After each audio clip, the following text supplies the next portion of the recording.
கேளுங்கள் சொல்லப்படும் நிகழ்ச்சிக்கு அன்பாய் வரவேற்கிறோம். பல கேள்விகள் வந்திருக்குங்க. ஏன் என் கேள்வி இன்னும் அவங்க பேச மாட்டேங்கிறாங்கன்னு நினைக்கிறீங்க? நிறைய கேள்விகள் இருக்குது, அதான் பிரச்சனையே. ஆனால் அதுவே பாசிட்டிவாகவும் சொல்கிறேன், நீங்கள் எழுதுங்க, முடிஞ்சதை நாங்கள் செய்கிறோம். இன்றைக்கும் பிரதர் ஜெகன் வந்திருக்காங்க. Let's welcome and ask him directly ஒரு நேயரோட கேள்வியை. Brother, welcome to the program. போன பதிவில் நம்ம ஏஞ்சல்ஸை பற்றி பேசினோம். இப்போ ஒரு நேயர் கேட்டிருக்காரு, ஜெனசிஸ் சாப்டர் 6 verse 4 இந்த வசனம் ஸ்க்ரீனில் வருது. இந்த வசனத்தை நிறைய பேர் புரிஞ்சிக்கிறாங்கன்றது ஒரு தாண்டி நிறைய பேர் தப்பாக புரிஞ்சிருக்காங்க. இதில் இந்த வசனத்தை இதை எப்படி ஆக்சுவலாக புரிஞ்சுக்கலாம்? ஏன்னா இதில் இது எப்படி அணுகணும்? இந்த வசனம் நிறைய அவங்கவுங்க ஒரு இன்டர்பிரிட்டேஷன் சொல்கிறாங்க. கரெக்டான இன்டர்பிரிட்டேஷன் என்ன? ரொம்ப நாளாக இந்த வசனம் என்ன சொல்கிறது, போராட்டத்துக்கு நடுவில் இருக்குது. ஏன்னா ஒரு சாரார் அதை கரெக்டாக சொல்லிகிட்டே இருக்கிறாங்க. இப்போ நான் விசுவாசியாக உட்காந்து கேட்குற காலத்துலேயே இந்த பிரச்சனை இருக்குது. அப்போது ஒரு சாரார் இதை பற்றி கரெக்டாக போதிக்கிறவங்க இருக்காங்க. ஒரு சாரார் தப்பாக போதிக்கிறவங்க, இதை தப்பாக அண்டர்ஸ்டாண்ட் பண்ணிக்கிட்டவங்க இருக்காங்க இந்த வசனத்தை. அதில் இப்போ என்ன கன்ஃபியூஷன் ஆகி இது அடுத்த கட்ட லெவலுக்கு போயிடுச்சு. இந்த வசனம் எப்படி ஆயிடுச்சு அப்படிங்கிறத நான் பின்னாடி சொல்கிறேன். இப்போ ஆரம்பிக்கும் போது அந்த வசனம் நீங்கள் சொன்ன 6:4 இருக்கு இல்லையா, அதில் என்ன இருக்குன்னா, அந்நாட்களில் ராட்சதர் பூமியில இருந்தார்கள், பின்பு தேவகுமாரர் மனுஷகுமாரத்திகளோடு கூடுகிறதினால் இவர்கள் அவர்களுக்கு பிள்ளைகளை பெற்றபோது இவர்களும் பூர்வத்தில் பேர் பெற்ற மனுஷராகிய பலவான்களானார்கள்.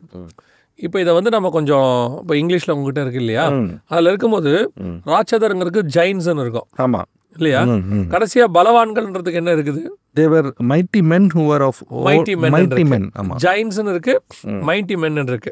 ரொம்ப தெளிவாக இருக்கு இங்கிலீஷில் இருக்கு.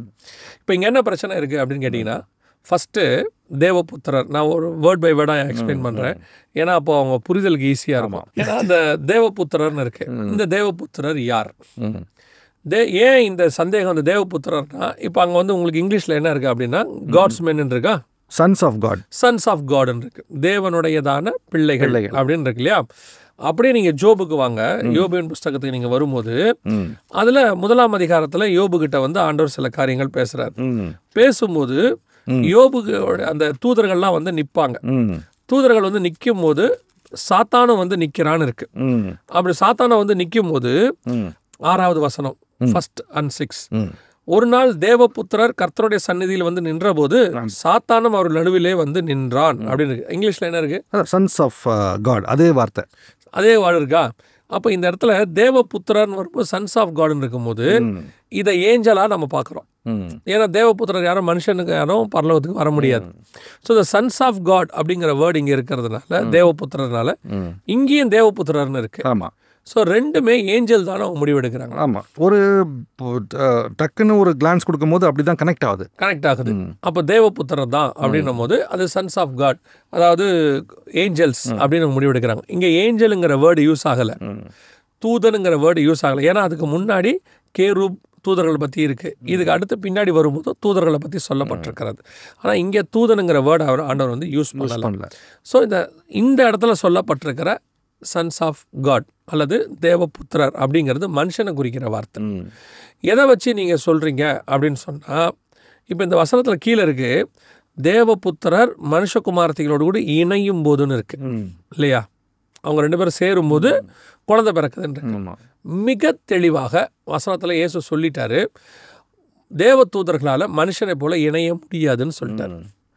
வசனம் சொல்லுது, நாம் உயிர்த்தெழுதலில் எப்படி இருப்போம் அப்படின்னு கேட்டிங்கன்னா, அங்கே ஆணும் இல்லை, பெண்ணும் இல்லை, கொள்வினை இல்லை, கொடுப்பனை இல்லை, தேவ புத்திரர்கள் போல் இருப்பார்கள் அப்படின்னு இருக்கு.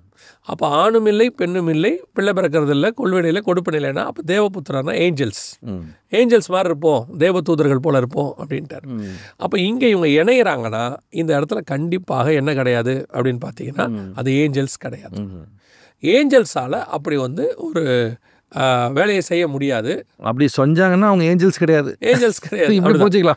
இன்னைக்கு ஒரு குரூப் என்ன சொல்றாங்க அப்படின்னா, இது தள்ளப்பட்ட ஏஞ்சல்ஸ், இவங்க மனுஷங்களோட இணையிறாங்க. ஒரு சின்ன புரிதல் தான். தள்ளப்பட்டவங்க எப்போ இருக்கிறாங்கன்னு கேட்டிங்கன்னா, ஆதாம் படைக்கிறதுக்கு முன்னாடியே ஏஞ்சல்ஸ் தள்ளப்பட்டாச்சு, அவன் தப்பு செஞ்ச உடனே. அதுக்கப்புறம் ஏவாள் வந்த உடனே ஒரு குரூப், இதெல்லாமே உபதேசத்தில் இருக்குது, இவங்களுக்கு சொன்னால் கொஞ்சம் பிரயோஜனமாக இருக்கும்.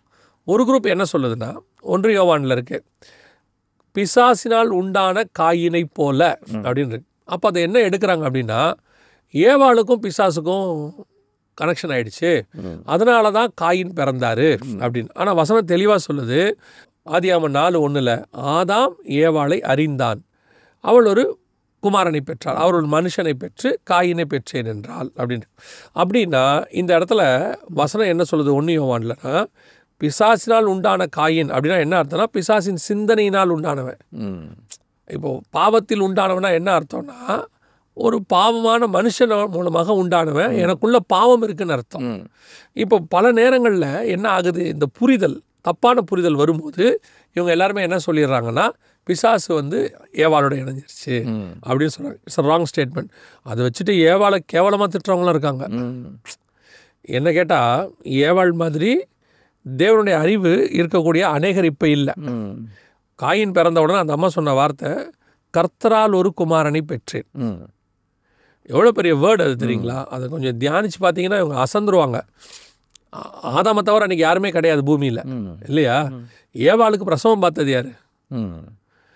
ஏன்னா இவன் வந்து தோட்டக்காரன் தானே, இவனுக்கு மெடிக்கல் ஒன்றும் தெரியாதே. அப்போ ஏவாள் வந்து கன்சீவ் ஆகி அந்த 9 மாதம் ஏவாள் கூட இருந்தது யார்?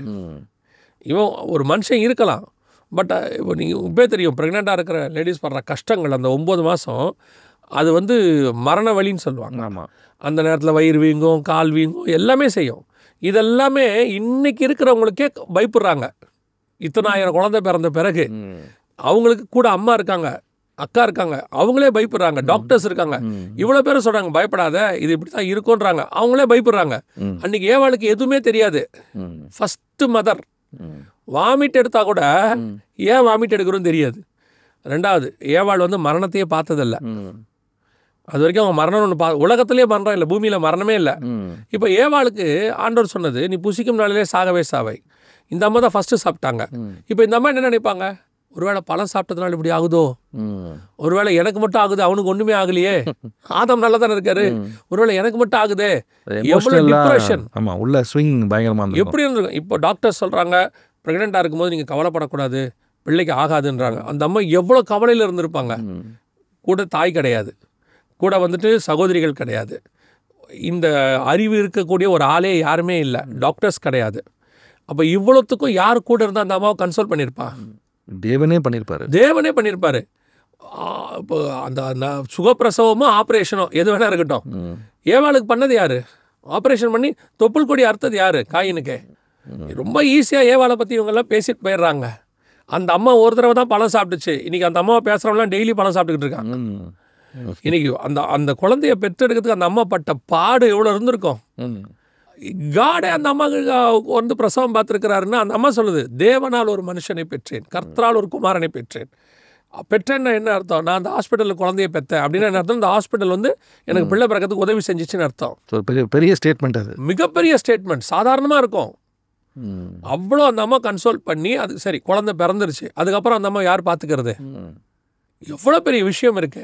அப்படின்னா நான் அதான் சொல்கிறேன், நான் ஒரு நாள் இதை உட்காந்து வசனத்தை தியானிக்கும் போது எனக்கு ரொம்ப கஷ்டமாக போச்சு. ஏன் இவங்க இந்த அம்மா இப்படி பேசுகிறாங்க அப்படின்ட்டு. சரி, அப்போ அதுக்கப்புறம் தேவபுத்திரர் அந்த கான்செப்ட்ஸில் பார்த்தீங்கன்னா ஏவாளோடு கூட பிசாசு சேர முடியாது. அதுக்கப்புறமும் சரி, அப்போ இந்த வசனத்தை வந்து இவங்க எப்படி எடுத்துக்கிறாங்கன்னு கேட்டிங்கன்னா, தள்ளப்பட்ட தூதர்கள், அப்படி ஒருவேளை தள்ளப்பட்ட தூதர்கள் சேர தொடங்கி இருந்தாங்கன்னா இன்றைக்கி பூமியில் வெறும் யார் இருப்பா?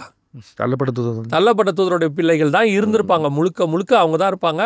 வெறும் அடுத்த இவங்க சொல்லக்கூடிய இன்னொரு கான்செப்ட் அதில் உள்ளது இன்னொன்று என்னன்னு கேட்டிங்கன்னா, அதனால ராட்சசர்கள் பிறந்தார்கள்னு சொல்லுவாங்க, இல்லையா? ஆனால் பைபிள் அப்படி இல்லை. பைபிளில் வந்து அக்காலத்திலே ராட்சசர்கள் இருந்தார்கள்னு இருக்கு. ஜெயின்ஸ் இருந்தாங்க. ஆனா குழந்தை பிறந்தது வந்து ஜெயின்ஸ் பிறக்கல, மைட்டி மேன் பிறந்தாங்க. மைட்டி மேன் தான் போட்டிருக்கீங்க. இங்க ஜெயின்ஸ் பிறந்தாங்கன்னு இருக்காது. அக்காலத்திலே ராட்சதர்கள் இருந்தார்கள். இவங்க என்ன புரிஞ்சுக்கிட்டாங்கன்னா, இப்படி ஆதாமுக்கும் இந்த மாதிரி தேவபுத்திரர் ஏஞ்சல்ஸோட உலகத்து பெண்கள் சேர்றதுனால ராட்சசங்களாம் பிறந்துட்டாங்க அப்படின்னு சொல்லி. பைபிள் அப்படி இல்லவே இல்லை. வசனத்தை இவங்க தப்பா புரிஞ்சுக்கிட்டாங்க. அங்க வசனம் சொல்லுது, அக்காலத்திலே ராட்சசர்கள் பூமியில இருந்தார்கள். ஜெயின்ஸ் இருந்தாங்க. ஆனால் இவங்க 2 பேர் சேர்றதுனால யார் பிறந்தானா? மைட்டி மென், பலவான்கள். பலவான்கள்னா என்ன அப்படின்னு கேட்டிங்கன்னா, இப்போ யார் இங்கே பலவான்? எல்லாத்துலேயும் முன்னாடியே நிற்கிறவனுக்கு பேர் தான் பலவான். அப்போது அன்னைக்கு பலவான்களாக இருந்தாங்கன்னா அன்னைக்கு இவங்க மூலயமா பிறக்கிறவங்க மைட்டி மென்னாக இருந்தாங்க உலகத்தில். பொதுவாகவே நீங்கள் சொல்லுவாங்க, நீங்கள் பார்த்துருப்பீங்க, இந்த மாதிரி உலகத்தோடு கூட பிறக்கிறவங்க, இயேசு கிறிஸ்து ஒரு இடத்துல சொல்வார், ஒளியின் பிள்ளைகளை பார்க்கிலும் பிரபஞ்சத்தின் பிள்ளைகள் அதிக ஞானம் உள்ளவர்களாக இருக்கிறாங்க. வேர்ல்ட்லி பீப்புள் எப்படி தான் இருக்கிறாங்க? வேர்ல்ட்லி நாலேஜில் சொல்கிறாரு அவர். வேர்ல்ட்லி நாலேஜில் பயங்கரமாக இருந்தாங்களா? ஏன் அப்படின்னா இவங்களுக்குள்ள தேவபுத்திரர், சன்ஸ் ஆஃப் காட் இருக்குல்ல, இவங்களுடையதான அந்த ஸ்பிரிச்சுவாலிட்டியும் இருக்கும். உலகத்தா இருக்காங்களே, உலகத்தின் ஞானம் பெருசு, நாலேஜ் அதுவும் இருக்கும். ரெண்டும் உள்ள ஃபியூஷன் ஆகுது. ஆகும்போது இவங்க மைட்டி மேனாக இருந்தாங்க. ஈசாக்கு விட இஸ்மவேலை பாருங்க, வில்வித்தையில் பலவனாக இருந்தான். அவனை பார்த்தீங்கன்னா 12 பிரபுக்கள் இருந்தாங்க எல்லாருக்கும். ஆனால் ஈசாக்கை பற்றி பேசும்போது யாராவது திட்டினாங்கன்னா ஒதுங்கி போயிடுவார் அவர். ஆபிரகாமுக்கும் சாராளுக்கும் ஒரு குழந்தை பிறக்கும்போது அது மோர் ஸ்பிரிச்சுவலாக இருக்குது. அதே ஆபிரகாமுக்கும் ஆகாருக்கும் பிறக்கும்போது அது இஸ்மவேலாக இருக்குது. ஆனால் மைட்டி மேனாக இருக்கான், வில் வித்தையில் இருந்தான், அந்த வந்து வேட்டக்காரனாக இருந்தான், மைட்டி மேன். இந்த கான்செப்ட் தான் இங்கே யூஸ் ஆகுது. இன்றைக்கி நிறைய பேர் இதை எப்படி புரிஞ்சுக்கிறாங்கன்னா, ஏஞ்சல்ஸ் வந்து இவங்களோட சேர்றாங்க, சேர முடியாதுங்கிறது தான் கான்செப்ட். அதை வந்து இவங்க புரிஞ்சுக்கணும். ஃபஸ்ட்டு இவங்களுக்கு அது தெரியணும். ரெண்டாவது, அதனால் பிறக்கக்கூடியது எல்லாமே ஜெயின்ஸாக ராட்சசனாக இருக்கும், பிசாசாக இருக்கும் அப்படிங்கிற கான்செப்டும் தப்பு. அப்படி பிறக்கவும் முடியாது. அப்படி ராட்சசனாக பிறந்துச்சுன்னா எல்லாமே இன்றைக்கி பிசாசாக தான் இருக்கும் பூமியில். இந்த புரிதல் வரணும். இந்த புரிதல் வந்தால் இந்த வசனத்துக்கான விளக்கம் அவங்களுக்கு ஈஸியாக புரிஞ்சிடும். தேவபுத்திரன் ஏன் சொல்கிறாங்க, ஏன் இந்த டேர்ம் யூஸ் பண்ணுறாங்கன்னு கேட்டிங்கன்னா, இப்போ நம்மளை சொல்லும் போது என்ன சொல்லுவாங்க, விசுவாசிகள்னு சொல்லுவாங்க. ஏன் விசுவாசின்னு சொல்கிறேன்? ஃபாலோவர் ஆஃப் கிரைஸ்ட்னால பேசிக்காக அப்படி சொல்கிறாங்க. அவரை விசுவாசிச்சா நம்ம விசுவாசி. ஆவிக்குரியவர்கள்னு ஒரு வேர்டு சொல்லுவாங்க. ஆமாம், கேள்விட்டீங்களா? ஏன் ஆவிக்குரியவர்கள்னு சொல்கிறோம்? ஏன்னா வந்து அவர் ஒரு ஸ்பிரிட் ஃபீல்டு பரிசுத்த ஆவியை பெற்றதுனால. சரி, ஆவினா என்ன? ஆக்சுவலா ஆவி, பாடி இல்லாததுக்கு பேர் தான் ஆவி. ஸ்பிரிட் ரத்தம் மாம்சம் இல்லாததுக்கு பேர் தான். ஆமாம், நீங்கள் ஆவிக்குரியவர்னு சொல்கிறோம். ஆமாம், யூஆர் ஸ்பிரிச்சுவல் பர்சன். ஆமாம் தானே? உங்களுக்கு பிளட் அண்ட் ஃப்ளஷ் இல்லையா? இருக்கு. அப்புறம் எப்படி நீங்கள் ஆவிக்குரியவர்னு வரீங்க? முரண்படா இல்லை? அதோட அர்த்தம் என்னன்னா, நான் ஃப்ளஷ் அண்ட் பிளட்ல தான் இருக்கேன், ஆனால் நான் பரிசுத்த ஆவியை பெற்றுக்கிட்டேன், அதனால நான் ஆவிக்குரியவன். அதே மாதிரி தான் அவன் ஃப்ளஷ் அண்ட் பிளட்ல தான் இருந்தான், அவன் தேவனை உடையவனாக இருந்தான், தேவனை தேடுகிறவனாக இருந்தான், அதனால அவன் தேவபுத்திரர். இப்போ காயினுடைய சந்ததி ஒன்று இருக்கு, சேத்துடைய சந்ததி ஒன்று இருக்குது. ஆதாமுக்கு 2 பசங்க, காயின், சேத்து. ஆபேல் இறந்துட்டார், சேத் சந்ததி இருக்குது. காயின் சந்ததியில் வந்தவங்க பயங்கரமான ஜெயின்ஸாக இருக்காங்க, பிஸ்னஸ் மேனாக இருக்காங்க, இரும்பு பித்தளை பிஸ்னஸ்மேன். அடுத்து கிண்ணற நாதஸ்வரம் மியூசிஷியன்ஸாக இருக்காங்க. அதுக்கப்புறம் வந்துட்டு கூடாரம் மந்தை பயங்கரமான வேர்ல்டு பிஸ்னஸ் பண்ணுறாங்க. பயங்கரமாக வேர்ல்டு அவங்க வந்து எப்படி இருக்கிறாங்க கேட்டிங்கன்னா ஜெயின்ஸ் மாதிரி இருக்கிறாங்க.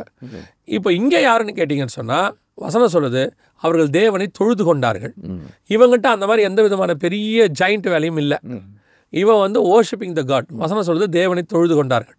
அப்போ ஓர்ஷிப் பண்ணுற இவனும் வேர்ல்டில் இருக்க ஜாயிண்ட்டும் ஒன்றா சேர்றாங்க.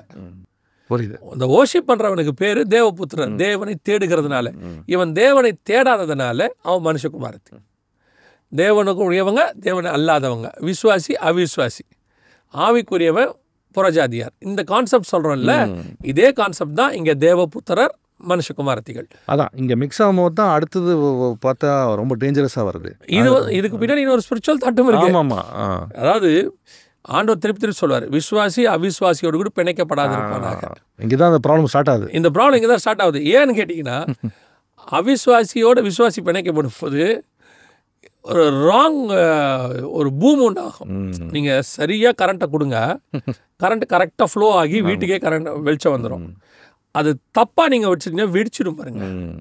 வெடிக்கும் போது நார்மல் பவரை விட எக்ஸஸ் பவர் வெளியே வரும். அதே மாதிரி தான் தேவபுத்திரர் மனுஷகுமாரத்திலோட கலக்கும் போது விசுவாசி அவிசுவாசியோடு கூட இணையும் போது ஒத்து வராது அந்த ஸ்பிரிட். அதான் ஆண்டவர் கீழே அடுத்த வார்த்தை நீங்க சொல்ற சேம் வேர்ட் அவர் சொல்றாரு. 3வது வசனத்துல பாருங்க, அப்பொழுது கர்த்தர் என் ஆவி என்றென்றைக்கும் மனுஷனோடு போராடுவதில்லை, அவன் மாம்சந்தானே அப்படின்னு இருக்கு. அதோட அர்த்தம் என்னன்னா, இப்போ நீங்க உங்களுக்குள்ள ஆவியானவர் இருக்கிற, இப்போ நீங்க ஒரு நான் பிலீவரை கல்யாணம் பண்றீங்க, பண்ணா ஆட்டோமேட்டிக்கா என்ன ஆகுது? அதாவது மாம்சத்துல பிரச்சனை இல்லை, உங்க ஆவிக்கும் அவங்க மாம்சத்துக்கும் பிரச்சனை, அவங்களுடைய ஸ்பிரிட்டுக்கும் பிரச்சனை. கண்டிப்பா இதைத்தான் இங்க எழுதுறாரு. பல நேரத்துல நாம வந்துட்டு எந்த விதமான கேஸ்டிசமோ எதையுமே நம்ம இங்கே பார்க்கறது இல்லை. We don't have any caste. நான் எப்பவும் சொல்வேன், ஜாதின்னு ஒன்று பார்க்குறவன் கிறிஸ்தவனாக இருக்க முடியாது. ஏன்னா கிறிஸ்தவத்தில் ஜாதி கிடையாது, பைபிளில் ஜாதி கிடையாது.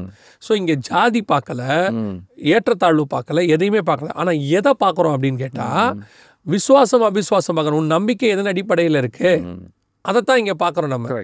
அப்போ என்னுடைய ஸ்பிரிட்டு ஒரு அவிசுவாசியோடு இருக்கும்பொழுது ஆண்டவர் சொல்கிறார், என் ஆவி அவனோடு கூட போராடாது.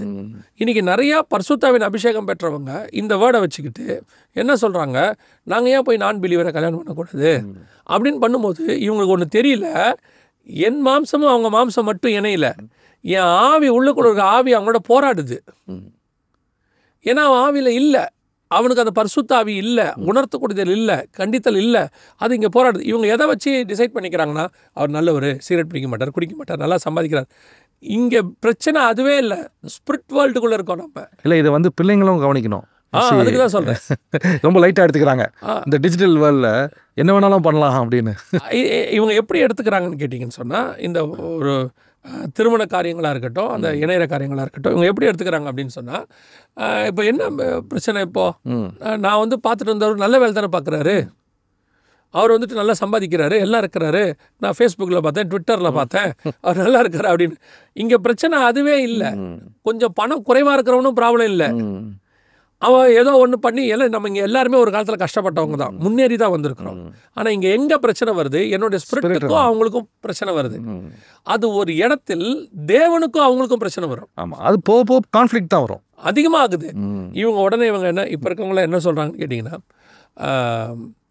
நாங்கள் அந்த ஆளை ரட்சிப்புக்குள் நடத்த முடியாதா, இவ்வளோ பேரை நடத்தியிருக்கிறாங்க, அவரை நாங்கள் ஆண்டுக்குள்ளே கொண்டு வர முடியாது, எக்ஸாம்பிள்ஸ்லாம் கொடுப்பாங்க, அதுக்கு சில எக்ஸாம்பிள்ஸ்லாம் கொடுப்பாங்க. அப்புறம் வந்த ஆட்களோட எக்ஸாம்பிள் எடுப்பாங்க. நீங்கள் போய் அந்த ஆள் பட்டத்தை கேட்கணும். சரி, வந்தது இருக்கு, இதுலேருந்து பிரிஞ்சு போனது எத்தனை இருக்கு, போராட முடியாமல். நீங்கள் வந்து 100ல் 5 வந்து சக்ஸஸ் ஆயிடுச்சு, 95 ஃபெயிலியர் ஆயிடுச்சு. இதில் 5ங்கிறது வந்து நெக்லிஜிபிள் ரேஷியோ, அது 95 வந்து ஃபெயிலியர். நான் சொல்கிறது வந்து ஸ்பிரிட்டுகளில் உள்ள பிரச்சனை இல்லை, நம்ம ரூல்ஸ்லேருந்து கொஞ்சம் டிவியேட் ஆனாலே காம்ப்ரமைஸ் தானேங்க ஆகுது, பேசிக் தானே. அப்போ இங்கே இந்த ஸ்பிரிட்டில் உள்ளவங்க இன்னைக்கு உள்ளவங்க உட்காந்துக்கிட்டு இன்னைக்கு பேசுறது என்னன்னு கேட்டால், அவர் சக்ஸஸ் பண்ணார், இவர் சக்ஸஸ் பண்ணார், ஃபெயிலியர்ஸ் எத்தனை இவங்க பார்க்கறதில்ல. சமீபத்தில் ஒரு ரேஷியோ படித்தேன், எனக்கு ரொம்ப கஷ்டமாயிட்டு. ரெப்யூட்டட் நியூஸ் பேப்பரில் வந்துச்சு. அவங்க என்ன சொல்கிறாங்கன்னா, 4 ஃபேமிலி கோர்ட்லேருந்து தமிழ்நாட்டில் 8 ஃபேமிலி கோர்ட்டாக மாற்றிருக்கிறாங்க. என்ன ரீசன்ஸ்னால், 2014ல் டிவோர்ஸ் கேஸ் வந்து 2000 சம்திங் புக் ஆகிருந்துச்சு பெர் இயர். இப்போது 5000 சம்திங் புக் ஆகுது. அந்த அளவுக்கு பிரிவினைகள் இருக்கு. டிவோர்ஸ் லாயர்ஸ் இன்னைக்கு எக்ஸ்க்ளூசிவாக ப்ரொஃபஷன் ஆயிடுச்சு, இல்லை கிளியராக இருக்காங்களே. லாயர்ஸ்லேயே வந்து சிவில் கிரிமினல் இதெல்லாம் இருக்குது, டிவோர்ஸ் லாயர்ஸும் கரெக்டாக அது மட்டும் தான் பார்க்குறாங்க. அப்போ இந்த அளவுக்கு ஏன் இன்க்ரீஸ் ஆகிருக்கு? அப்போ இவங்களுக்கு புரியணும்ல. வேர்ல்டுக்கு விட்டுருங்க, அவங்களுக்கு என்ன ரீசன்ஸ் இருக்கு. சரி, பட் இங்கே நம்ம வந்து டிவோர்ஸ்குள்ளே போக முடியாது அன்லெஸ் சில ரீசன்ஸ் இல்லாமல். பைபிள் அப்படி தான் சொல்லுது. ஸ்பிரிச்சுவல் பிரச்சனை ஆச்சுன்னா அது ரொம்ப இடிச்சிட்டே இருக்கும் அது. அதாவது ஒரு விஷயம் நம்ம புரிஞ்சுக்கணும். சிலர்லாம் இப்போ என்ன சொல்கிறாங்க அப்படின்னா, நான் ஒரு தப்பான டிசிஷன் எடுத்துட்டேன், சரி வேறு வழி இல்லை, நான் அதோடு தான் வாழணும் அப்படின்னு. வாழ்க்கை அதுக்கு ஆண்டவர் கொடுக்கல. வாழ்க்கை ஆண்டவர் சந்தோஷமாக வாழ தானே கொடுத்தாரு. நீ ஏன் அதில் வந்து, அதாவது உனக்கு வந்து ஃபஸ்ட் கிளாஸில் ஆண்டவர் டிக்கெட் புக் பண்ணி ட்ரெயினில் கொடுத்துட்டாருன்னு வச்சுக்கோங்க, நீங்கள் அன்ரிசர்வ் கம்பார்ட்மெண்ட்டில் பாத்ரூம் பக்கத்தில் உட்காந்துட்டு போகணும். கரெக்ட். அதே ஜேர்னி தான்.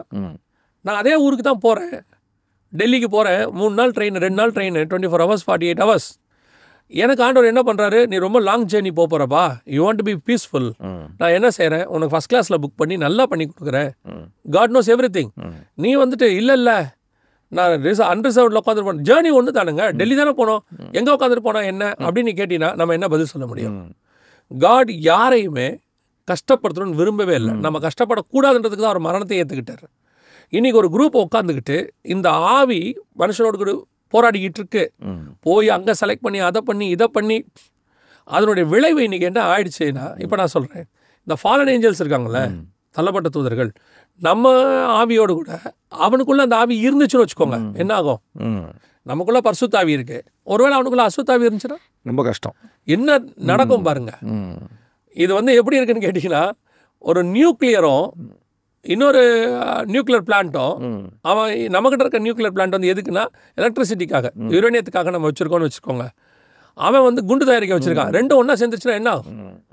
இன்னைக்கு அதுதான் நடந்துட்டு இருக்குது. இங்கே பல நேரங்களில் இங்கே பார்க்கப்படுகிறது வெளியே அந்தஸ்துகள் இவெல்லாம் பார்க்கப்படுது. ஸ்பிரிச்சுவாலிட்டை பற்றி யோசிக்கவே இல்லை.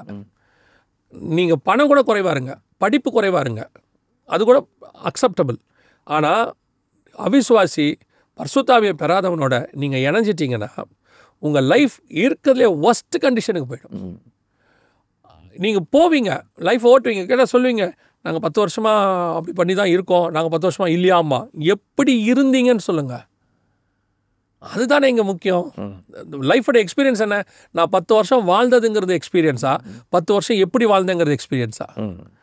இல்லையா? பெட்டிலேயே கோமாவில் 10 வருஷம் இருக்கிறது ஒரு லைஃப் வாழ்கிறது தானே. நான் வந்துட்டு ஆண்டவர் எனக்கு ஒரு நல்ல வாழ்க்கை கொடுத்துருக்காரு, அது சந்தோஷமாக வாழ்றது அதுவும் வாழ்க்கை தானே. இந்த இடத்துல ஒரு கவனமான ஒரு லெசன் இருக்குது, மிக முக்கியமான லெசன். இது வந்து காடுக்கு வசனத்தை உண்டாக்குச்சான். ஆமாம், அதான் அவரே சொல்கிறாரு. அடுத்த வசனத்தை தொடர்ந்து வருது, அவர் ஹி வாஸ் ஹர்ட். சரி, எப்படி கிரியேட்டரே வந்து கிரியேட் பண்ணிவிட்டு அவர் ஹர்ட் ஆறாருன்னா பாருங்களேன் எவ்வளோ கஷ்டமாக இருக்குது. அது இந்த ஹர்ட் எங்கே ஆரம்பிக்கும் தெரியுமா? நீங்கள் கலக்கும் போது ஃபஸ்ட்டு உன் தாய் தகப்பனுக்கு ஹர்ட் ஆக ஆரம்பிக்கும். ஐயோ நம்ம பையன் இப்படி பண்ணிட்டானே, நம்ம பொண்ணு இப்படி பண்ணிட்டாங்களே அப்படின்னு ஹர்ட் ஆரம்பிக்கும். அங்கே ஆரம்பித்து இது எங்கே போய் முடியும்னா காடுகிட்ட போய் முடியும். ஏன்னா இவங்க மாம்சத்தில் பையன் சேர்ந்தது தான் பார்க்குறாங்க. ஆனால் காடு ஸ்பிரிட்டில் உள்ள பிரச்சனையை பார்க்குறாரு. அதுக்கு உடனே ஸ்டேட்மெண்ட்டும் சொல்கிறாரு, then the Lord saw that the wickedness of man was great on earth and that every intent of the thought of his heart was only evil. அப்படின்னு அதாவது அதை ரொம்ப ரொம்ப கஷ்டத்தோடு எழுதுறாரு. 100% அவனுடைய இருதய நினைவுகள் எல்லாம் மோசமாகவே இருக்கு. ரொம்ப ஃபீல் பண்ணுறாரு. நான் இப்போது அஸ்வின் நான் சொல்கிறேன் உங்களுக்கு, இப்போது மினிஸ்ட்ரிக்கு இருக்கிறதுனால இந்த மாதிரி பிரச்சனைகளை அதிகமாக நான் பார்க்குறேன். ரொம்ப கஷ்டமாக இருக்குது. அதாவது நம்ம கடவுளை அறிஞ்சவங்க இந்த மாதிரி ஒரு அது தெரியாதுன்றது இன்னொரு பக்கம், அவங்களுக்காக நம்ம ஜெபிக்கணும், அது ஒரு பக்கம். பட் தெரிஞ்சவங்களே மிஸ்டேக் ஆகுதுன்னு சொல்லும் போது கொஞ்சம் கஷ்டமாகவும் இருக்குது. இதில் என்னென்னா இவ்வளோ இவங்களுக்கு தெரியாதுன்னு அர்த்தம் இல்லை.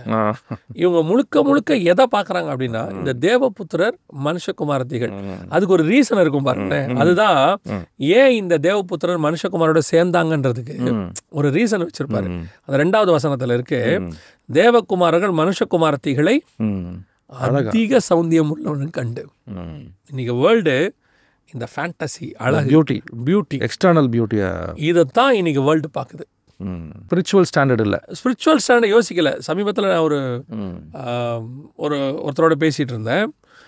ஒரு சர்ச்சில் வந்து இது நடந்தது, யூத் மீட்டில் அவங்க வந்து கேட்குறாங்க யூத்ஸை 7 பாயிண்ட்ஸ் கொடுங்க, உங்களுக்கு எது ப்ரிஃபரல், உங்களுடைய லைஃப்பில் நீங்கள் ப்ரிஃபரன்ஸாக நினைக்கிறது எது, உங்களோட லைஃப் பார்ட்னர் தேர்ந்தெடுக்கும் போது நீங்கள் இம்பார்ட்டன்ஸ் எதுக்கு கொடுப்பீங்க, லைஃப் பார்ட்னர் சூஸ் பண்ணும்போது அப்படின்னு 7 பாயிண்ட்ஸ் கொடுங்கன்னு அவங்க 7 பாயிண்ட்ஸ் சொல்லிட்டாங்க.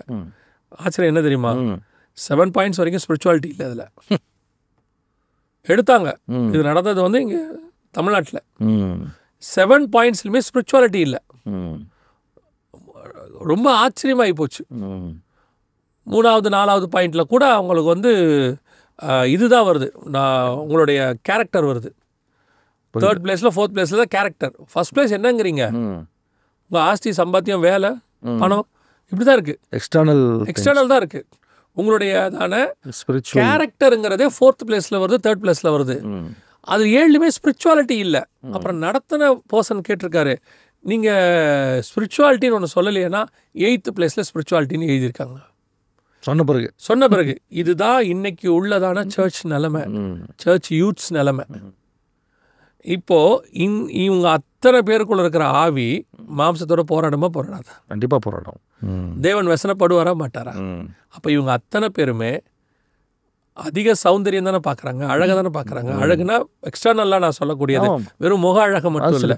வாழ்க்கைக்கு இவங்க எக்ஸ்டர்னலாக எது அழகுன்னு பார்க்குறாங்கன்னா ஒரு வேலை, ஒரு ஸ்டேட்டஸ், ஒரு பணம், ஒரு வீடு, ஒரு கார், இதானே பார்க்குறாங்க. இப்போ நீங்கள் உட்காந்து நம்ம பேசுகிறோம்ல, கவனிக்கிறவங்க என்ன சொல்லுவாங்க தெரியுமா டிவியில், ஆமாம் கரெக்ட் தானுங்க, அப்போ இதெல்லாம் வேணாங்கிறீங்களா? இதெல்லாம் யாரும் வேணானே சொல்லலை. இது 3rd பிளேஸில் 4th பிளேஸில் இருந்திருக்கணும். ஸ்பிரிச்சுவாலிட்டி தானே ஃபர்ஸ்ட் பிளேஸில் இருந்திருக்கணும். பார்க்கும் போதே அந்த பேஸ் இருக்கணும். ஸ்பிரிச்சுவாலிட்டி ஃபர்ஸ்ட் பிளேஸும் கேரக்டர் 2nd பிளேஸும் இருந்திருக்கணும். அப்புறம் தானே பணம் இருக்கிறவனுங்கிட்ட நீங்கள் ஸ்பிரிச்சுவாலிட்டியை கொண்டாட முடியாது. ஆனால் ஸ்பிரிச்சுவல் பர்சன்கிட்ட பணம் வந்துடும். இன்னைக்கு இதுதான் இங்கே பிரச்சனையாக இருக்குது. ஸோ இந்த ஆவி மனுஷனோட போராடுறது என்பது நம்மளை பற்றி சொல்லப்பட்டிருக்கு. இப்போ ஆண்டவர் சொல்கிறாரு, நோவா காலத்தில் எப்படி நடந்ததோ அப்படியே மனுஷகுமார் வருங்காலத்திலும் நடக்கும். இப்போ நோவா பீரியட் நடக்கிறது தான் இப்போ இருக்குது. அங்கே அந்த அந்த ஒரு குரூப்பில் ஒரு நோவா இருக்காரு. அன்றைக்கி ஒரு குரூப்பில் ஒரு நோவா இருக்கிறாரு. அதைத்தான் இன்னைக்கு அந்த நோவாவால் தான் அன்றைக்கி வேர்ல்டு தப்பிச்சிச்சு. அந்த மாதிரி ஒரு சிலர் இன்னைக்கு இருக்கிறதுனால தான் இன்னும் தப்பிச்சுக்கிட்டு இருக்கு. அதான் இன்னைக்கு கர்த்தர் இந்த நிகழ்ச்சியை பார்க்கும்போது நேர்கள் நிறைய பேர் பார்க்குறாங்க, யூடியூப்பில், டிவியில், பல இடத்துலேருந்து பார்க்குறாங்க. அப்படிப்பட்ட ஒரு நோவா, அப்படிப்பட்ட ஒரு கேரக்டர் இருக்கான்னு தேடிட்டு இருக்காரு, யூஸ் பண்ணுறாரு. அது அவங்க ஃபேமிலியாக இருந்துட்டா நல்லது. நல்லது. அந்த குடும்பம் காப்பாற்றப்படும். நோவா குடும்பம் காப்பாற்றப்பட்ட அவங்க மட்டும் காப்பாற்றலை, மற்றவங்களையும் காப்பாற்றலாம். சான்ஸ் இருக்குது. நோவா பிரசங்கம் பண்ண இருக்குது. ஸோ இதுதான் இந்த வசனத்துக்கு பின்னாடி இருக்கிற மிக முக்கியம். இது வசனம் எங்கேயோ பேச ஆரம்பித்தோம், பட் எங்கே போது பாருங்கள் டெப்த்து. இல்லை, ஆவியானவர் நடத்துறது எதை ஜனங்களுக்கு சொல்லணும், ஆவியானவர் விரும்புகிறாரோ அது ரொம்ப சொல்லணும். இல்லை, இதில் ஒரு லைஃப் லெசன் மட்டும் இல்லை, ஒரு ஃபண்டமெண்டலாக நம்ம தப்பாக போகிறதுக்கும் ஒரு வார்னிங்கும் கலந்து இருக்குது இந்த வசனத்தில். அதனால் இந்த நேரம் கேட்டதுக்கு நான் அவருக்கு நன்றி சொல்கிறேன். ஏன்னா இதில் ஒரு டீப்பான விஷயம் இருக்குது. அந்த மாதிரி பல கேள்விகள் இருக்குது. இந்த நிகழ்ச்சிக்கு நீங்கள் இது விளக்குனதுக்கு மிக்க நன்றி. அடுத்த நிகழ்ச்சியில் இன்னொரு கேள்வியோடு சந்திக்கலாம். நன்றி.